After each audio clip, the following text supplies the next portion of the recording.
High everyone, once again welcome back to Vishakha cooks.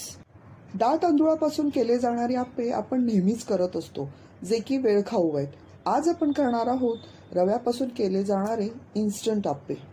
चिमूटभर सोड्याचा वापरही न करता आपले हे आप्पे तेवढेच सॉफ्ट आणि जाळीदार तयार होतात. आप्पे तयार करण्यासाठी आपल्याला मध्यम जाड स्वरूपाचा रवा लागणार आहे. माझ्याकडे अगदीच जाड रवा होता, त्यामुळे मी त्याला बारीक होण्यासाठी डायरेक्ट मिक्सरच्या भांड्यातच घेतला आहे.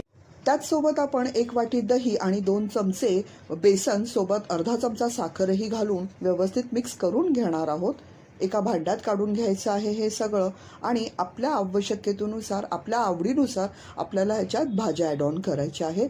मी घेतलेली आहे हिरवी मिरची, कढीपत्ता, कांदा, गाजर, कोथिंबीर आणि 1 चमचा साजूक तूप. थोडंसं आलं किसून टाकायचं आहे आपल्याला, ज्याचा स्वाद खूप छान उतरतो. ह्यात तुम्ही किसलेले मक्याचे दाणे किंवा कॅप्सिकमही ॲड करू शकता. आता मीठ घालून आपल्याला हे सगळं व्यवस्थित मिक्स करून घ्यायचं आहे.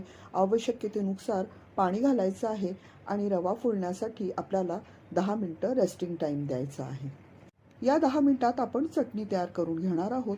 त्यासाठी मिक्सरमध्ये आपण घेतले आहे ओले खोबरे, 2-3 हिरव्या मिरच्या, 1 पाकळी लसूण, थोडेसे आले, 2-3 चमचे डाळवं आणि 2-3 चमचे दही, सोबतच साखर, बीट आणि मी इथे चिंचेचाही वापर केला आहे.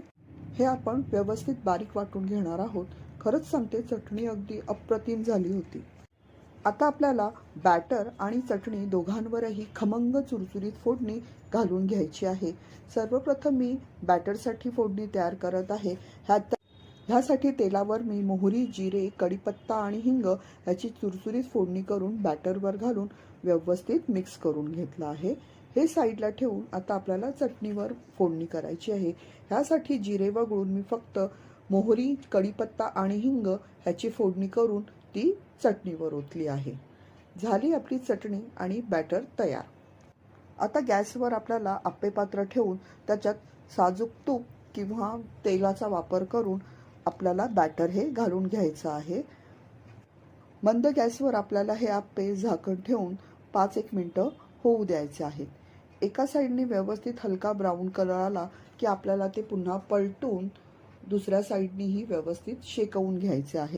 7 ते 8 मिनिटात आपली एक बॅच रेडी झाली. आपले आप्पे तयार.